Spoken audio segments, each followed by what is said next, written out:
Amados irmãos, vamos abrir a Escritura, palavra inspirada do nosso Deus, livro dos Salmos, Salmo de número 84, Salmo 84. Vamos ler a palavra do Senhor com atenção. Ao mestre de canto, segundo a melodia e os lagares, Salmo dos filhos de Coré. Com amáveis são os teus tabernáculos, Senhor dos exércitos. A minha alma suspira e desfalece pelos átrios do Senhor. O meu coração e a minha carne exultam pelo Deus vivo. O pardal encontrou casa e a andorinha ninho para si, onde acolha os seus filhotes. Os teus altares, Senhor dos exércitos, Rei meu e Deus meu. Bem-aventurados os que habitam em tua casa, louvam-te perpetuamente. Bem-aventurado o homem cuja força está em ti, em cujo coração se encontram os caminhos aplanados, o qual, passando pelo vale árido, faz dele um manancial, de bênçãos o cobre a primeira chuva. Vão indo de força em força, cada um deles aparece diante de Deus em Sião. Senhor Deus dos exércitos, escuta a minha oração, presta ouvidos, ó Deus de Jacó. Olha, ó Deus, escudo nosso, e contempla o rosto do teu ungido. Pois um dia nos teus átrios vale mais que 1000. Prefiro estar à porta da casa do meu Deus a permanecer nas tendas da perversidade. Porque o Senhor Deus é só o escudo, o Senhor dá graça e glória, e nenhum bem sonega aos que andam retamente. Ó Senhor dos exércitos, feliz o homem que em ti confia. Essa é a leitura da palavra do Senhor. Vamos orar. Bendizemos o teu nome, Senhor, nesta noite, pelo privilégio que temos de adorar-te, de nos encontrarmos como teu povo, para te rendermos toda a glória, todo o louvor e toda a honra. E chegamos, Senhor, a esse momento áureo, esse momento máximo do culto, onde nós abrimos a tua palavra na certeza e na esperança de que o Senhor mesmo falará aos nossos corações. Pedimos-te, ó Deus, abra o nosso entendimento, abra, ó Deus, o nosso coração para compreendermos a tua palavra. E também te pedimos, ó Deus, abençoa o pregador, para que ele seja, ó Deus, um instrumento nas tuas mãos, e que, ó Deus, ele pregue com clareza, com fidelidade, com amor, com profundidade e com simplicidade. E que assim o nome do Senhor seja glorificado e a tua igreja seja alimentada e edificada. Fala, Senhor, fala ao nosso coração nesta noite, em nome do teu Filho amado Jesus. Amém. O Salmo 84 é um dos salmos mais lindos de todo o saltério, de todo o livro dos Salmos. E ele tem uma singularidade porque ele nos convida a pensar num lugar e numa pessoa em especial. Um grande pastor do passado disse uma coisa muito linda acerca do Salmo 84. Ele disse que o Salmo 84 é a pérola dos Salmos. Se o Salmo 23 é o mais conhecido, se o Salmo 103 é o mais alegre, se o 119 é o mais extenso e mais profundo, o Salmo 84 é o mais doce de todos os salmos. Mas a grande pergunta é, do que é que esse salmo está falando de fato? Qual é o assunto que o salmista coloca, e ele escreve, que ele registra e está diante dos nossos olhos nessa noite? O livro dos Salmos, o saltério como um todo, ele está dividido em 3 grandes livros. E o nosso texto, o Salmo 84, ele está exatamente no livro de número 3, na terceira parte do livro dos Salmos. E por que isso é importante? Porque o livro anterior, ele está falando de um assunto completamente diferente. O terceiro livro fala de lamento, fala de tristeza. Mas o Salmo 84 é como se fosse uma dobradiça, uma guinada, uma virada, porque o Salmo 84 fala de adoração, fala de culto, fala de um encontro especial com um Deus maravilhoso. É como se o Salmo 84 fosse a saída de um vale de lágrimas para um momento de sorriso, como se fosse a guinada de um vale para uma montanha. É uma dobrada, é uma guinada que existe no livro dos Salmos. Então esse salmo, ele fala sobre os peregrinos que amavam, que anelavam, que ansiavam por estar na presença de Deus. E esses peregrinos viajavam muitos dias até chegarem à cidade de Jerusalém. Naqueles dias ninguém pegava o seu carro e dirigia por 30, 40 minutos para estar na igreja, como eu que venho da Vila Formosa. Em meia hora eu cheguei aqui. Naqueles dias não. Naqueles dias as pessoas viajavam dias e dias. Eram viagens longas para estarem na presença de Deus, na casa de Deus. E aqui está o ponto mais importante para entender esse salmo. Esse salmo, ele não fala simplesmente de encontrar um lugar físico. Lá no Antigo Testamento era o tabernáculo de fato. Mas esse salmo fala de encontrar alguém especial. Fala de desfrutar da presença de alguém que é muito especial. Na antiga aliança, o tabernáculo, ele tinha esse caráter especial de encontrar, de congregar o povo com o Deus da aliança, com o Deus todo amoroso, com o Deus pactual. De tal modo que quando o povo queria adorar a Deus, ia para o tabernáculo. Quando o povo queria perdão, ia para o tabernáculo. Quando o povo queria agradar a Deus, ia para o tabernáculo. Quando o povo queria ouvir a voz do profeta, ia para o tabernáculo. Porque o tabernáculo era esse momento de encontro, era o símbolo máximo do encontro de Deus, do Deus pactual com o seu povo da aliança. É por isso que eles amavam a casa de Deus. Era um lugar de encontro, era um lugar especial, era um lugar diferente de tudo aquilo que eles viviam na sua vida comunitária. Mas tem uma coisa mais interessante no livro dos Salmos que chama a nossa atenção. Na língua hebraica, há um sinal, e eu preciso dizer o nome desse sinal para que você entenda. Há um sinal chamado Selá. Selá é um pequeno sinal que marca uma pausa entre as estrofes. Primeira estrofe, segunda estrofe, terceira estrofe e assim por diante. No nosso cenário nós não temos esse selá, mas a gente tem as pausas.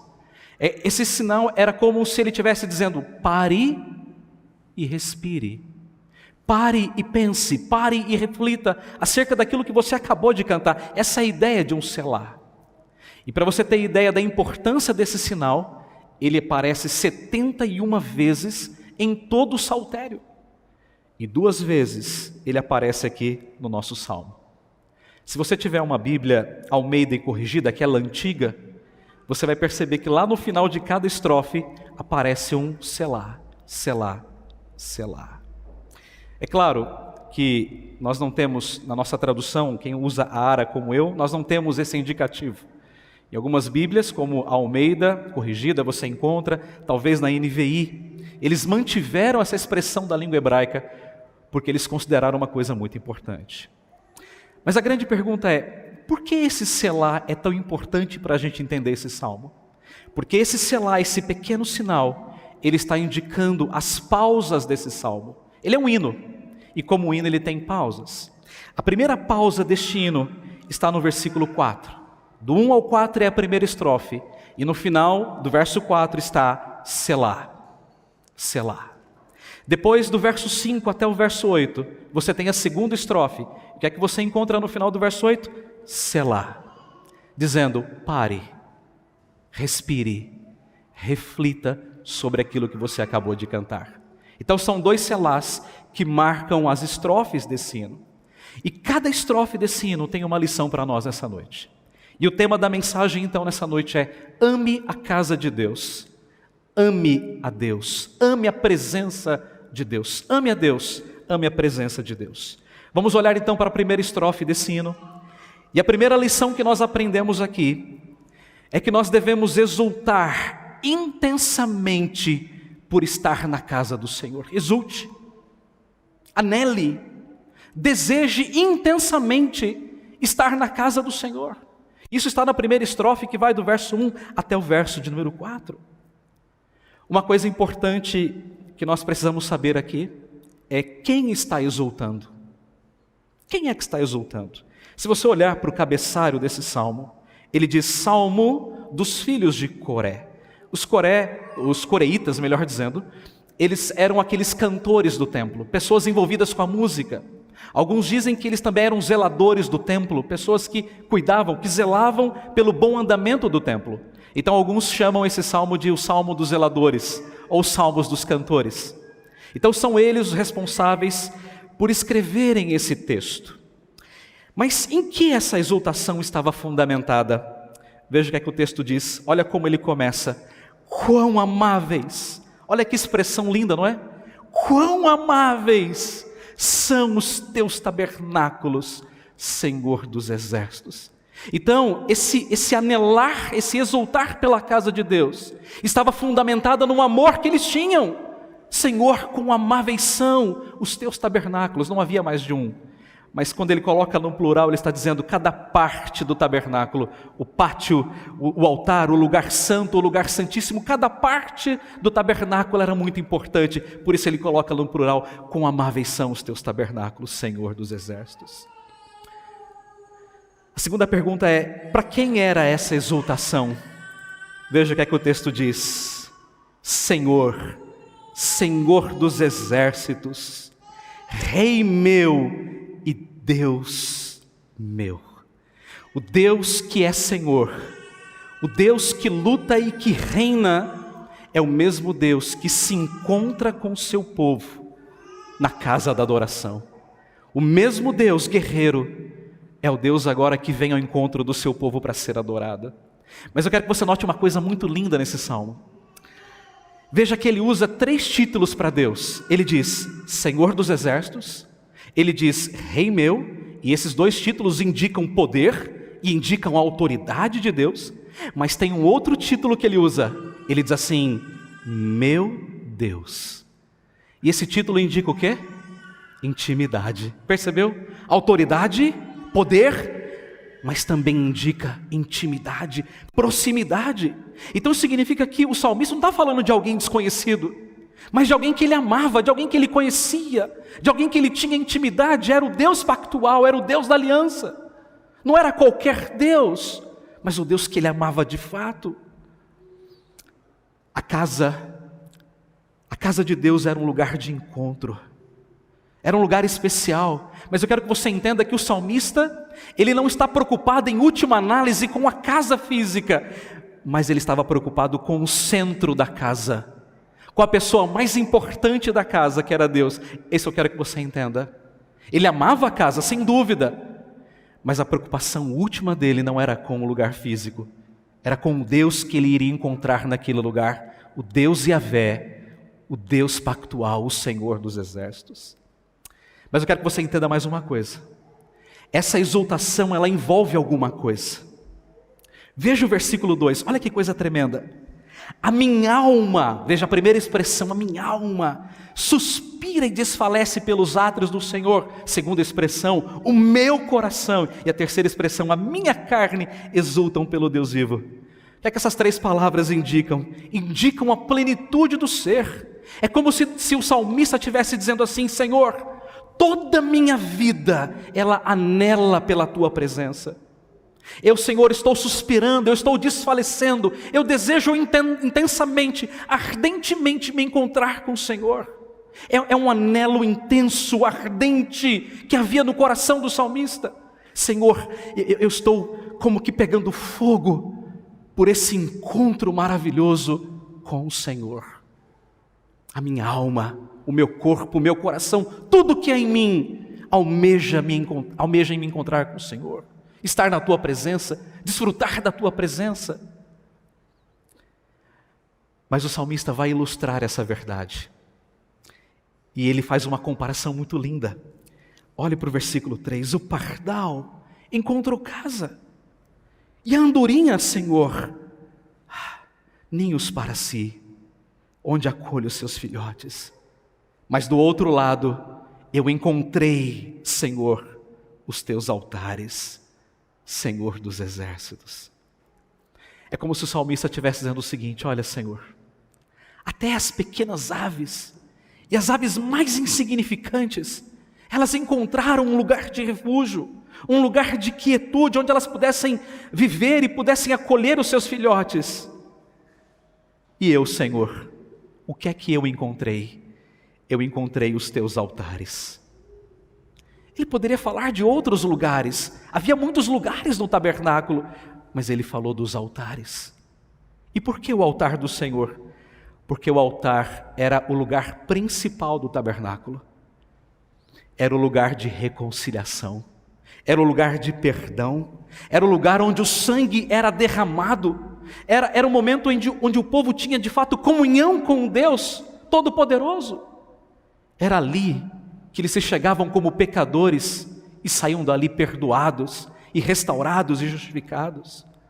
E o salmista está dizendo: Senhor, assim como aquela pequena ave encontrou um lugar para habitar, eu também quero habitar nos teus altares, no lugar mais próximo do Senhor, onde eu possa desfrutar do teu perdão, da tua graça e da tua misericórdia. Mas a próxima pergunta é: qual é o resultado dessa exultação? Não poderia ser outra, a não ser o versículo 4. Então, diante dessa exultação do salmista, ele diz: bem-aventurados os que habitam. Então, Senhor, diante desse fato, feliz, Senhor, é aquele que habita na tua casa. Feliz, Senhor, é aquele que te louva e te louva perpetuamente. O que o salmista está dizendo é que a verdadeira felicidade é a felicidade que Deus nos dá. É a felicidade que nós encontramos apenas na presença bendita desse Deus, no altar da reconciliação. Mas há um outro detalhe nesse texto que eu quero destacar em especial nesse momento. Que tipo de exultação era essa? Que tipo de exultação? E eu diria que esse é o ponto central dessa primeira lição. Eu quero que você olhe novamente para o verso 2. Ele diz assim: a minha alma suspira e desfalece pelos átrios do Senhor. O meu coração e a minha carne exultam pelo Deus vivo. Se você estiver anotando, risque, circule essa palavra exultar. Essa é a palavra principal na primeira estrofe. Ele está dizendo: Senhor, todo o meu corpo exulta por Ti, pelo Deus vivo. A língua hebraica, ela é cheia de peculiaridades como qualquer outra língua no mundo. E quis Deus que essa palavra fosse escrita de um modo muito especial. Quis Deus que fosse assim. De tal maneira que exultar aqui não é simplesmente uma alegria comum, mas é uma alegria intensa, fervorosa. Veja, ela está justamente na sequência do verso 2. A minha alma, o meu coração, o meu corpo, tudo que há em mim exulta por Ti. Vem lá de dentro de mim, Senhor. É o grau máximo elevado. Senhor, eu estou exultando dentro de mim pelos Teus altares. Deixe-me tentar ilustrar isso de maneira muito simples, para que você possa entender a ideia. Há uns dias atrás, eu levei as minhas filhinhas, a mais velha de 6 e a mais novinha de 3, ao médico. E as duas têm muito trauma, porque elas sofreram muito, ficaram internadas, e elas não podem olhar alguém de roupa branca que já se assustam. E eu falei: olha, se vocês forem corajosas, o papai promete um mimo. Acho que todo pai já fez isso, né? E eu fiz também. E elas ficaram bem, foram para a consulta, a médica examinou, tudo ok, voltamos para casa. Eu fui para uma loja, comprei um presentinho, escolhi, cheguei em casa, botei o presentinho na mão da Ana Maria e da Letícia. Elas abriram: nossa, pai, que legal, que ótimo. Brincaram e logo à tarde se esqueceram do que haviam ganhado. Essa semana que passou, minha esposa havia prometido uma boneca para cada uma delas. Vai ser aniversário da minha mais velha, na semana que vem, e ela disse: mãe, eu quero muito ganhar o meu presente, e nós não aguentamos e acabamos dando. E era uma boneca para cada uma delas. Quando a gente tem 2, 3 filhos, quando dá para um tem que dar para o outro, não tem jeito. Então nós demos uma boneca para Ana Maria, uma boneca para Letícia. Era uma boneca que se você olha para ela e para um bebê, você fala, meu Deus, é igual. É um tal de bebê reborn, é uma coisa esquisita. Mas é um bebê muito, muito parecido com um bebê de verdade. E aí minha esposa chegou com um pacote e fez uma coisa bonita para cada uma delas. E elas abriram, e elas olharam aquilo e vibravam. Sorriam, abraçavam o pai, abraçavam a mãe, pulavam. Elas estavam muito, muito felizes. Elas dormiram com as bonecas, para vocês terem ideia da felicidade. Quando o salmista fala dessa exultação, ele está dizendo mais ou menos isso. Não é qualquer alegria, é uma alegria intensa. É uma alegria de alguém que anela por alguma coisa e recebe essa coisa. Sabe aquele atleta que corre e ele vence, e aí depois ele pega o seu troféu e levanta e diz assim, eu venci?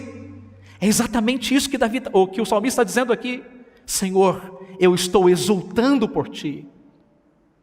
É uma exultação tremenda, intensa, profunda. Então o que isso tudo não significa, irmãos? Isso tudo significa que de fato, quando a gente vem à casa de Deus, nós não devemos vir por interesses pessoais, mas devemos vir de fato para oferecer aquilo que temos de melhor ao nosso grande Deus e o nosso grande Rei. Hoje em dia as pessoas falam assim, eu vou para o culto para recarregar as baterias. Não, a gente não vem para o culto para recarregar as baterias. Isso é um pensamento egocêntrico, antropocêntrico. A gente vem para o culto para dar a Deus toda a glória e toda a honra. A gente vem para o culto para adorar o nosso grande Rei e o nosso Salvador Jesus. O Senhor Jesus chamou a sua casa de casa de oração, e não casa de prosperidade, ou casa de bênção, ou casa de cura pontual. Culto, irmãos, não é um programa de entretenimento. Culto não é um encontro fraterno. Culto não é apenas um encontro de religiosidade vazia e inócua. Culto é o nosso grande encontro com Deus. É uma audiência com Deus que é soberano. É o momento onde a terra de fato se conecta com o céu. É o momento quando nós adentramos a presença de um Deus que é tremendo.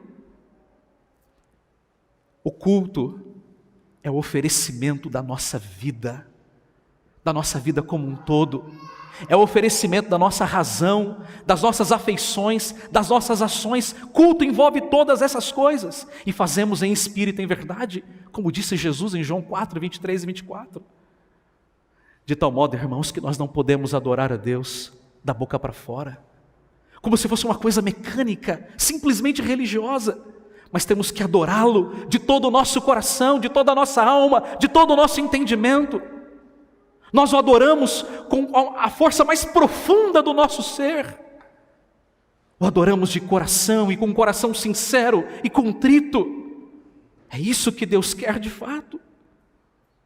O culto, ele tem que ser algo anelado por nós ao longo da nossa semana. O domingo tem que ser o dia principal na vida do crente. É o dia da melhor roupa, é o dia da melhor comida, é o dia do melhor do tempo, do melhor do nosso empenho. Como pais, o nosso papel é ensinar para os nossos filhos a importância do culto.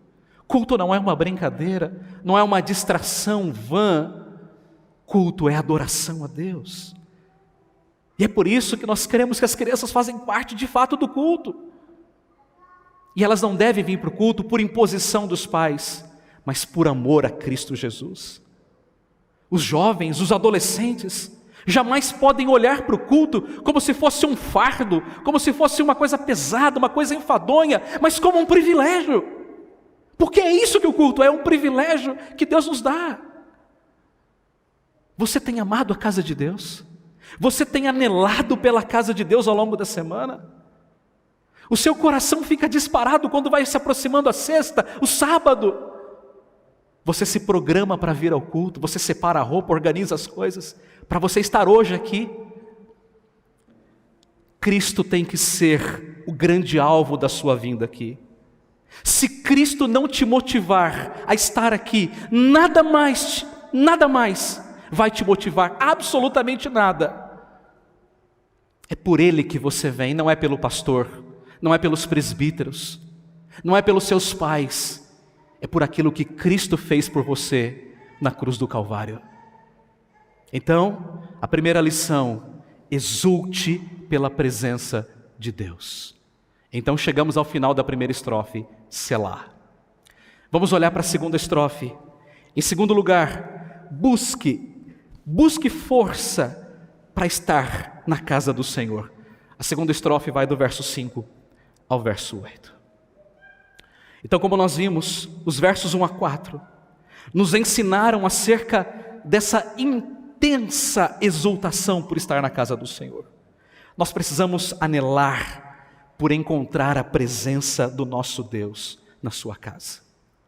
Os versos 5 a 8, que são a segunda estrofe desse salmo, falam então dos desafios dos peregrinos para chegarem à casa de Deus. Veja, naquele tempo, as jornadas para se chegar à casa de Deus eram jornadas longas, eram jornadas extensas, extenuantes, perigosas. As estradas eram ruins, os peregrinos enfrentavam vales, enfrentavam montanhas, enfrentavam desertos. Havia, além disso tudo, o perigo dos salteadores, o perigo dos animais ferozes. Então havia todo tipo de perigo. Não era como pegar o nosso carro e se dirigir à igreja num domingo à tarde. Era completamente diferente. Mas eu quero te levar a pensar um pouquinho acerca dessa peregrinação. Veja o que o texto diz. Olhe para o versículo número 6. Falando do peregrino, o qual, passando pelo vale árido, faz dele um manancial. Eu quero que você entenda uma coisa importante aqui. A nossa tradução diz vale árido, mas literalmente na língua hebraica não é bem isso que ele está dizendo. É porque não existe uma tradução específica. A palavra que o salmista usa é Vale de Baca. Esse é o nome do lugar, Vale de Baca. E Baca em hebraico pode ser traduzido de diversas formas. É muito difícil de dizer exatamente o que era. Mas muitos estudiosos têm afirmado que Baca era um tipo de arbusto que crescia num lugar extremamente seco. Então, se você quer uma tradução mais literal, é Vale de Lágrimas ou Vale de Choro. Essa talvez seria melhor. Portanto, se é um vale de lágrimas, nós já conseguimos perceber que o caminho para Jerusalém não era um caminho fácil. Era um caminho muito difícil. Era um caminho cheio de provações. Era um caminho que implicava perigo, que implicava sofrimento, abnegação e coisas assim. Não era fácil para alguém deixar a sua casa e viajar vários e vários dias até chegar a Jerusalém, não era fácil. Mas o fato de os peregrinos exultarem pela presença de Deus não eliminava as provações do caminho, não eliminava. Mas então a pergunta que a gente tem que responder é a seguinte: ora, se o caminho para chegar em Jerusalém era tão difícil assim, então como é que eles poderiam chegar? Como é que eles poderiam cruzar esse vale de Baca? É isso que nós vamos responder. E a resposta está onde? Está no versículo 5. Olha o que ele diz.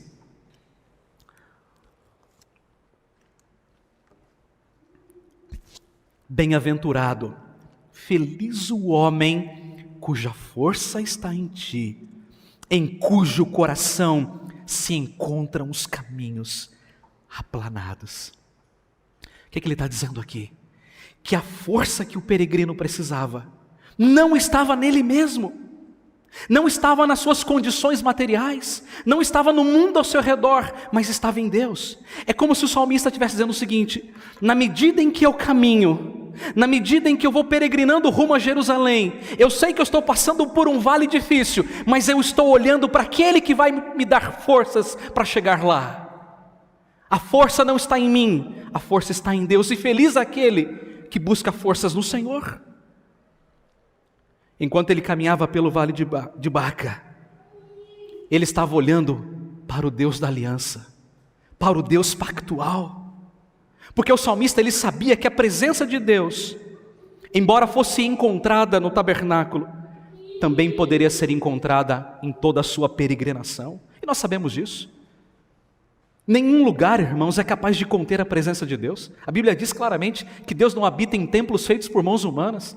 Deus é onipresente, Ele está em todos os lugares. E o salmista sabia que o Deus que estava lá no tabernáculo também estaria com ele durante a sua peregrinação pelo vale de Baca. Mas a pergunta é: qual é o resultado de buscar forças em Deus? Os peregrinos, eles tornam aquele vale árido num manancial de bênçãos. Olha que lindo isso. O qual, passando pelo vale árido, pelo vale de Baca, faz dele um manancial. Que coisa linda isso, não é? Que expressão tremenda. Ele está falando de um deserto seco e árido, mas que ao passar por ele, faz dele um manancial de bênçãos, o cobre a primeira chuva. É evidente que o versículo de número 6, ele não é um versículo literal. É uma figura de linguagem. Então o que o salmista está dizendo é o seguinte: não importa o quão seco e árido aquele vale seja, a certeza da presença de Deus muda a paisagem. É como se Deus mandasse uma chuva torrencial, e aquela chuva vai fazendo com que as plantas brotem, e aquela paisagem outrora seca e árida vai se transformando numa paisagem verde, bonita, vistosa. É isso que ele está dizendo. É a presença de Deus que muda as coisas. Mas tem mais um detalhe nesse texto. O texto diz que os peregrinos vão indo de força em força. Veja o versículo 7. E então, na medida em que eles estão passando pelo vale de Baca, na medida em que eles sentem a presença de Deus, eles sabem que Deus está com eles, então eles vão indo de força em força. Cada um deles aparece diante de Deus em Sião. Isso significa que os peregrinos buscavam força em Deus. Eles iam caminhando de força em força até chegarem ao seu destino final. O que isso significa? É Deus quem os capacitava, é Deus quem os encorajava, é Deus quem os motivava a passarem por aquele vale difícil, porque eles sabiam que Deus podia transformar qualquer circunstância negativa em bênçãos. Mas Deus faria isso na medida em que eles anelassem, na medida em que eles exultassem pela presença do Deus vivo. Por fim, o último resultado é apontado pelo salmista, lá no final do versículo 7. Então cada um deles aparece diante de Sião. O que ele está dizendo aqui?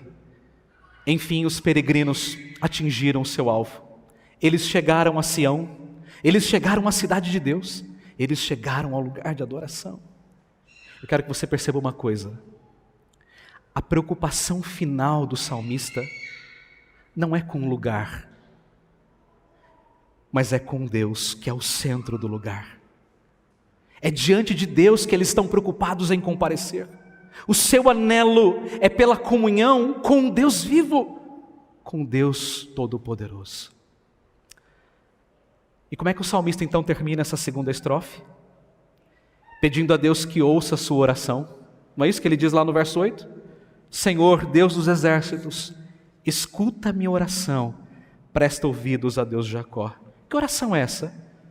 Senhor, me dê forças para que eu consiga cumprir a minha jornada. Senhor, me dê forças para que eu consiga te adorar na tua casa com todo o meu ser. O salmista não está orando aqui por bênçãos materiais, ele não está orando por bênçãos temporais, por prosperidade, mas ele está pedindo a Deus: Senhor, me dá forças. Forças para que eu chegue na tua casa e te adore com todo o meu coração e com toda a minha vida. Isso é bem diferente do que as pessoas pensam hoje, não é? É bem diferente do que as pessoas buscam hoje nas igrejas, não é? Elas querem as bênçãos, elas querem a prosperidade, elas querem a cura, querem isso e querem aquilo outro. Mas o salmista está dizendo: Senhor, me dá forças para que eu cumpra a minha jornada, me dê forças para que eu te adore, porque o Senhor é o meu Deus, o Senhor é o meu Rei. Meus irmãos, na medida em que nós nos dispomos a adorar ao Senhor na sua casa, preste bem atenção nisso, muitas circunstâncias difíceis surgirão, muitas. Para aqueles peregrinos, era o vale de lágrimas, era o vale de Baca. Mas para nós que estamos aqui, igreja, Israel de Deus, século 21, para nós é o mundo. O mundo é esse vale de Baca, que muitas vezes quer nos tirar da presença de Deus. E eu poderia dar para você aqui uma lista de coisas que esse mundo nos oferece no domingo. Eu poderia dizer para você sobre o futebol, eu poderia apontar as festas, o trabalho desnecessário, que muitas vezes é motivado pela ganância, os amigos, os parentes. Eu quero que você perceba que muitas dessas coisas são coisas boas, não são coisas necessariamente ruins. Amigos são coisas boas, parentes são coisas boas. O grande pregador batista John Piper disse uma coisa muito linda: não permita que as coisas boas tirem de você o melhor. Muitas vezes, a rede social, as mídias sociais, sabe, você está saindo para o culto e alguém toca a campainha: oi, eu vim aqui te visitar. Isso já aconteceu com você? Já aconteceu comigo. Bem no dia do Senhor, quando você está se preparando para vir para a igreja. E a grande pergunta é: o que fazer então diante desse vale de lágrimas? Como é que nós lidamos com essas coisas? Nós devemos buscar força em Cristo Jesus. Nós devemos preparar o nosso coração para buscar o Senhor. Nós devemos pedir a Ele: Senhor, nos dá graça para vencermos as tentações do mundo e da nossa própria carne. O nosso coração no dia do Senhor, irmãos, precisa estar ardendo pelas coisas do Senhor. Você se lembra daqueles caminheiros de Emaús? Quando Jesus esteve com eles e deu a eles uma aula de hermenêutica, de interpretação bíblica, e quando Jesus os deixou, eles olharam para o outro e disseram: porventura não nos ardia o coração quando Ele pelo caminho nos falava, nos expondo as Escrituras? É assim que o nosso coração deve estar no domingo, ardendo pelas coisas do Senhor. O nosso coração deve estar vibrando pelo culto, pelas coisas do Senhor. Grande pastor de Genebra, você já ouviu falar dele, João Calvino? Ele tinha um brasão. Naqueles dias era muito comum as pessoas terem um brasão, um símbolo. E o brasão de Calvino são duas mãos segurando um coração no centro. E no entorno há uma frase em língua latina que diz assim: cor meo tibi offero Domini, prompiti et sinceri. O meu coração a ti ofereço, Senhor, pronto e sincero. É assim que está o seu coração hoje? É assim que você oferece o seu coração ao Senhor? Pronto, sincero, quebrantado, contrito: Senhor, está aqui o meu coração. No Antigo Testamento, ninguém podia entrar no tabernáculo sem uma oferta, ninguém. Você não chegava nem na porta sem um cordeiro. Mas hoje nós não estamos na antiga aliança. O que é que nós trazemos então para o Senhor? Nós trazemos um coração a Ele, um coração perdoado, um coração contrito, um coração adorador, um coração humilde na presença dEle. E como é que Deus nos vê? Você fala: mas pastor, meu coração é muito feio. É feio mesmo, o meu também o é. O nosso coração é corrupto, é miserável. Mas como é que Deus vê o nosso coração? Ele vê o nosso coração por meio da obra de Cristo.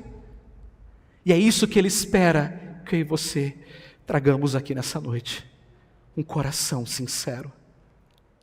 Muitas vezes, meus irmãos, nós enfrentamos lutas tão difíceis ao longo da semana para vir à casa de Deus no domingo. Enfrentamos lutas de todo tipo, na escola, no trabalho, nos negócios, na família, na saúde. São lutas difíceis, são provações duras.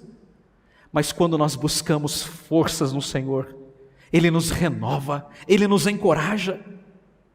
Você já teve essa sensação de muitas vezes não querer vir para o culto, porque a sua carne está clamando para ficar no seu sofá? Ou uma coisa difícil aconteceu, uma situação de enfermidade, ou um telefonema ruim, alguma coisa aconteceu que desmotiva você, mas você se levanta do seu sofá, você toma banho, você coloca a sua melhor roupa e você vem para a igreja muitas vezes desanimado, mas você entra e então você lê a palavra, você ora, você canta, você louva, você ouve a pregação, você participa da ceia e então você se levanta e sai daqui completamente diferente de como você entrou. Já teve essa experiência? É tremendo isso, não é? Como Deus renova o nosso coração, como Deus renova as nossas forças. Isso é tremendo. A casa de Deus, a presença de Deus tem um poder extraordinário sobre a nossa vida.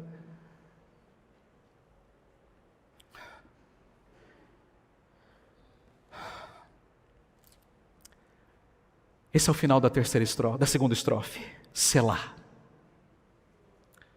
Selá. Busque forças no Senhor para você estar aqui. Selá. Vamos para a terceira e última estrofe.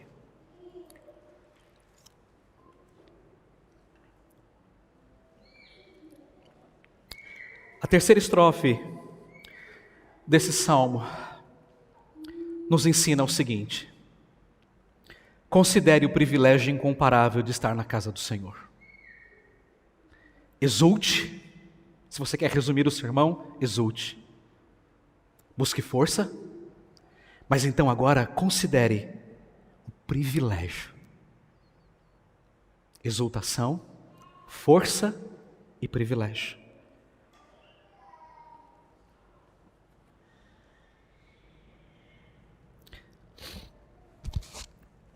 Deixa eu limpar as mãos tão suadas.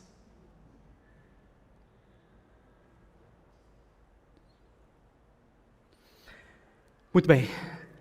Antes de escrever o privilégio incomparável de estar na presença de Deus, o salmista ele pede uma coisa para o Senhor. Olhe para o verso de número 9. Ele diz assim: olha, ó Deus, escudo nosso, e contempla o rosto do teu ungido. O ungido aqui era a figura do rei de Israel, provavelmente Davi. Ele estava pensando provavelmente em Davi. Mas você fala, mas o que isso tem a ver com casa de Deus, com anelo, com exultação, com força? Tem tudo a ver.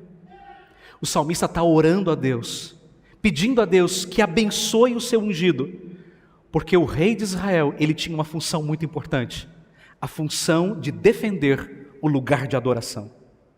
O rei de Israel era visto como alguém designado por Deus para manter a adoração no tabernáculo. Então nada mais justo do que o salmista pedir a Deus: Senhor, olha para o teu ungido, abençoa o teu ungido para que ele mantenha o lugar de adoração. É isso que ele está fazendo. Mas então, depois de orar pelo rei, o salmista afirma que estar na casa de Deus é algo incomparável. E aqui eu quero que você perceba um jogo lindo que ele faz. Ele faz um jogo de palavras e ele faz um jogo de lugares. Ele fala de um dia e ele fala de 1000 dias. Ele fala de porta e ele fala de tenda. O que ele está dizendo aqui de fato? Que estar na casa do Senhor era infinitamente melhor, mas incomparavelmente melhor, do que estar 1000 dias em qualquer outro lugar. O que é que isso significa? Isso significa prioridades da vida. Prioridades da vida. Mas além disso, ele diz que estar na porta da casa de Deus era muito melhor do que estar nas tendas da perversidade, ou literalmente, da impiedade. Aqui tem uma coisa interessante. Por que ele preferia estar na porta da casa de Deus? Estar na porta da casa de Deus era uma referência ao fato do salmista aguardar em pé para adentrar ao pátio, o lugar da adoração, o lugar do sacrifício. Mas só tinha um detalhe: as filas eram extensas, então a pessoa tinha que aguardar por horas e horas e horas, até poder entrar e apresentar o seu sacrifício. Mas o que ele está dizendo é: Senhor, eu prefiro ficar em pé, na porta da tua casa por horas, do que ficar numa tenda de impiedade e de perversidade. Em resumo, o que o salmista está dizendo aqui é o seguinte: Senhor, se eu tiver de escolher entre passar um dia na tua casa e 1000 outros dias em qualquer outro lugar, por melhor que eles sejam, esses lugares sejam, Ou se eu tiver que escolher, Senhor, entre ficar em pé na entrada da tua casa por horas e horas para te adorar, ou ficar nas tendas da perversidade, Senhor, eu não tenho dúvidas. Eu não tenho nenhuma dúvida de que estar na tua casa é incomparavelmente melhor. Um grande pregador inglês chamado Charles Spurgeon disse uma coisa muito linda acerca disso. Ele disse que o mínimo de Deus é muito melhor do que o melhor do diabo.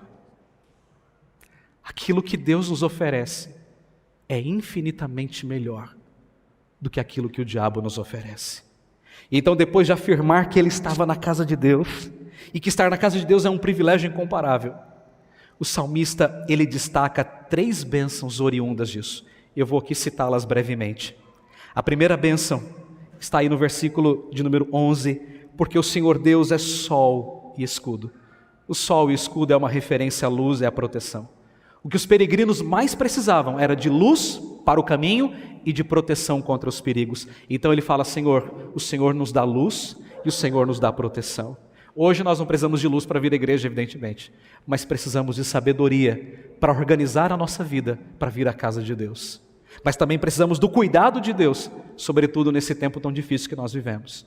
A segunda bênção é a bênção de receber de Deus a graça e a glória. A graça é o favor de Deus e a glória é a honra de Deus. E o mesmo pregador inglês Spurgeon disse uma coisa linda: a graça é o primeiro presente de Deus e a glória é o seu último presente. A glória nunca vem sem que a graça venha primeiro, mas a graça nunca vem sem que a glória venha por último. Em outras palavras, graça e glória sempre caminham juntas. Deus sempre nos dará graça e finalmente Deus nos dará honra, Deus nos dará glória. E a terceira bênção é saber que Deus, Ele não sonega bem algum aos que andam retamente. Naqueles dias, essas bênçãos que Deus não os privava, era a bênção da proteção, era a bênção da provisão certamente. Mas eu quero que você perceba que essas bênçãos não eram para qualquer pessoa, mas para aqueles que andavam retamente nos caminhos do Senhor. Andar retamente não é andar em perfeição, mas é andar em integridade de vida. As bênçãos de Deus são dadas àqueles que buscam adorar e que buscam fazer a vontade do Senhor de todo o coração. Muito crente quer ser abençoado, mas você reparou que ele nunca se dispõe a vir a uma reunião de oração? Ele quer bênçãos, mas ele nunca se dispõe para vir a um estudo bíblico, para estudar a Bíblia, para conhecer a palavra. Eu vejo pelo grupo da minha igreja, vocês devem viver isso aqui também, muitas pessoas pedem tantas orações, mas nunca vêm orar, nunca vêm dobrar os seus joelhos nas segundas, quartas ou sextas-feiras. Muitas pessoas querem bênçãos, mas nunca vêm ao culto, não estão dispostas a adorar ao Senhor. Mas o salmista diz que essas bênçãos são reservadas para aqueles que andam na presença do Senhor, que amam a sua vontade, que fazem a sua vontade. E como é que o salmista então encerra esse hino? Ele encerra de maneira belíssima. Veja o versículo 12. Ó Senhor dos exércitos, feliz o homem que em ti confia. Não sei se você percebeu, mas essa é a terceira vez que ele repete isso. Na primeira vez, versículo 4, ele diz que aquele que exulta por habitar na casa do Senhor é bem-aventurado, é muito feliz. Na segunda vez, versículo 5, ele diz que aquele que busca força em Deus para estar na casa de Deus é muito feliz. E agora, pela terceira vez, versículo 12, ele diz que aquele que confia em Deus e considera estar na casa de Deus como um privilégio é muito feliz. Feliz, feliz, feliz. Amados irmãos, nada nesse mundo, absolutamente nada, se compara à bênção de nós estarmos na casa do Senhor em comunhão com Ele. O mundo está cheio de tendas de impiedade, tendas que nos tiram da presença de Deus. Mas nós não podemos trocar o culto público por nenhum jogo de futebol, por nenhuma final de campeonato, por nenhuma festa, por nenhum passeio, por nenhum conforto do nosso lar, por melhor que seja. Qualquer coisa que nos prive das bênçãos do culto é uma tenda de impiedade, sim. porque tenda de impiedade faz oposição à casa de Deus. Meus irmãos, é na presença de Deus em adoração que nós desfrutamos das bênçãos espirituais. É na presença de Deus, irmãos, que nós desfrutamos de sabedoria, de graça, de encorajamento, de paz, de perdão, de alegria e assim por diante. É só na presença de Cristo que você consegue desfrutar dessas bênçãos verdadeiras. Aquilo que o mundo oferece é passageiro, é efêmero, é enganador, é inócuo, é vazio, é um engodo. Não há bênção maior, irmãos, do que estarmos no culto público e sermos lembrados de que nós temos perdão em Cristo Jesus para os nossos pecados, e que Deus nos olha não mais pela feiura do nosso pecado, mas pela beleza de Cristo Jesus. Que bênção, irmãos, que bênção! Então eu quero que você entenda que estar aqui na casa de Deus é um privilégio, não é um fardo, não é um peso, é um privilégio. Considere isso. Deixe-me concluir o sermão neste momento. O que é que nós aprendemos aqui? Ame a casa de Deus, ame a presença de Deus. E o que é que nós aprendemos de fato? Que nós devemos exultar intensamente, nós temos que anelar isso, dia após dia, por estar na casa de Deus. Mas então nós temos que buscar forças no Senhor para estarmos na casa dEle. Não vai ser fácil, dificuldades virão, mas então nós devemos considerar que estar na casa de Deus não é um fardo, mas é um privilégio, é uma bênção que Deus nos dá. Em síntese, esse salmo nos ensina a amar a casa do Senhor, nos ensina a amar a presença do Senhor, nos ensina a valorizar o culto, a comunhão. E o que é que isso significa? Que nenhum crente verdadeiro pode estar longe da casa do Senhor, em adoração comunitária. Eu não quero chover aqui no molhado, mas eu quero que você se lembre sempre disso. Lugar de crente é no culto, na igreja. E esse salmo, irmãos, é uma grande exortação e um grande encorajamento aos desigrejados. Eles acham que podem viver um cristianismo ilha, isolado, solitário, único. Não pode. Lugar de crente é no culto e é na igreja. Nós vivemos numa época, irmãos, onde a adoração pública, e o reverendo Ageu mencionou isso, uma época em que a adoração pública ela é opcional. As pessoas falam, eu posso ir ou não posso não ir. Nós vivemos numa época onde as pessoas acabam vendo o culto como se fosse uma coisa pesada, como se fosse uma coisa desnecessária. Eu posso ir, eu posso não ir. Aí se eu faltar esse domingo, eu vou domingo que vem. Como se fosse uma questão de opção. O texto que o reverendo Ageu nos conduziu em leitura, Hebreus 10, 25, nunca foi tão atual, nunca. Não deixemos de congregar-nos como é costume de alguns, pelo contrário, façamos a admoestação, tanto mais quanto vede que o dia se aproxima, ou seja, Cristo está voltando. Então, você tem aquele irmão que não frequenta o culto, chega para ele e diz assim, meu irmão, você está perdendo de ser enriquecido em Cristo Jesus, você está perdendo o privilégio de adorar o Senhor, então venha para o culto. Eu queria dar uma palavra aos jovens e adolescentes. Eu sei que o mundo está cheio de atrativos, Facebook, WhatsApp, Instagram, Twitter, essas coisas todas. Mas não deixe que essas coisas tirem de você o melhor, que é o culto ao Senhor. Nunca pense no culto como se fosse um peso, como se fosse um fardo. Mas eu também quero me dirigir às crianças, aos pequeninos aqui nessa noite. Não venham para o culto só porque os pais de vocês querem que vocês venham para o culto, como se fosse uma mera obrigação, embora não deixa de ser uma obrigação, claro que é, mas eu quero que vocês venham para o culto, que vocês entendam de fato que o culto é uma bênção. Vocês são cordeiros do pastor Jesus Cristo, e Ele ama vocês.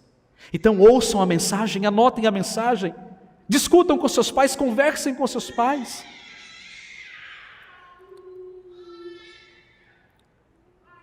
É maravilhoso quando a gente vê famílias inteiras num culto, não é, reverendo Ageu? É lindo isso, não é? Eu não tive esse privilégio. Eu não nasci num berço evangélico, eu me converti aos 15 anos, lá no interior. Eu não tive esse privilégio. A minha esposa teve, Ela é 4ª geração de presbiterianos. Nasceu na Igreja da Penha. Meus filhos têm esse privilégio. Ana Maria, Letícia e Davi gozam desse privilégio bendito. Elas nasceram quase que literalmente na igreja, e todos eles nasceram. Foram batizados logo, na primeira vez que foram ao culto, foram batizados. Não tem esse negócio de ficar esperando 3 meses, 4 meses, 6 meses, 1 ano. Eu acho isso um absurdo. Eles fazem parte da aliança e precisam receber o sinal da aliança. Porque isso é uma bênção. E a minha esposa, ela conta que as melhores lembranças que ela tem da infância, dela no culto, dos hinos, da escola dominical. Ela fala com alegria as minhas melhores memórias, quando nós estávamos no culto na Igreja da Penha. Meus irmãos, esse salmo é um encorajamento para esses dias difíceis que nós estamos vivendo por conta dessa terrível e maldita pandemia. Mas eu quero dizer aos irmãos essa noite, não deixem que essas coisas todas que estão acontecendo tirem de você a bênção, o privilégio de estar na casa do Senhor. É claro, devemos tomar os cuidados, óbvio, estamos tomando distanciamento, máscara, álcool em gel, aferição de temperatura, tudo isso. Mas eu queria dizer uma coisa muito importante para você nessa noite, guarde bem isso. Não troque o calor do culto público pela frieza de uma tela, como muitos estão fazendo hoje em dia. Não troque os bancos da igreja pelo sofá da sua casa. Não troque a reverência do culto pela informalidade da sala. Não troque a comunhão da igreja pelo simples isolamento social. Não troque o real pelo virtual, não faz isso. Por fim, esse salmo nos lembra que como igreja, nós somos peregrinos nesse mundo, mas nós não peregrinamos mais a lugares sagrados, não temos que fazer sacrifícios, porque Jesus já fez tudo por nós na cruz do Calvário. Agora perceba, enquanto nós estivermos nesse mundo, nós temos um lugar separado para adorar ao Senhor. Nós temos um lugar como esse, nós temos momentos como este para adorar ao Senhor. Então, na medida em que nós peregrinamos aqui, nós devemos ter em mente que um dia nós chegaremos lá na Jerusalém Celestial. E nós vamos chegar, porque o apóstolo Paulo diz que aquele que começou a boa obra em nós, há de completá-la até o dia de Cristo Jesus. E quando nós chegarmos na Jerusalém Celestial, então a profecia de Apocalipse vai se cumprir fielmente. Eis o tabernáculo de Deus com os homens. Deus habitará com eles, e eles serão povos de Deus, e Deus mesmo estará com eles. O que é que isso quer dizer? Que quando nós chegarmos na Jerusalém Celestial, nós nunca mais seremos peregrinos de novo. E nós estaremos eternamente no tabernáculo de Deus. Nós habitaremos por todo sempre no tabernáculo de Deus, com o próprio Deus. Então a minha última palavra a você nessa noite é: ame e anele hoje aquilo que você amará e desfrutará eternamente. Amém.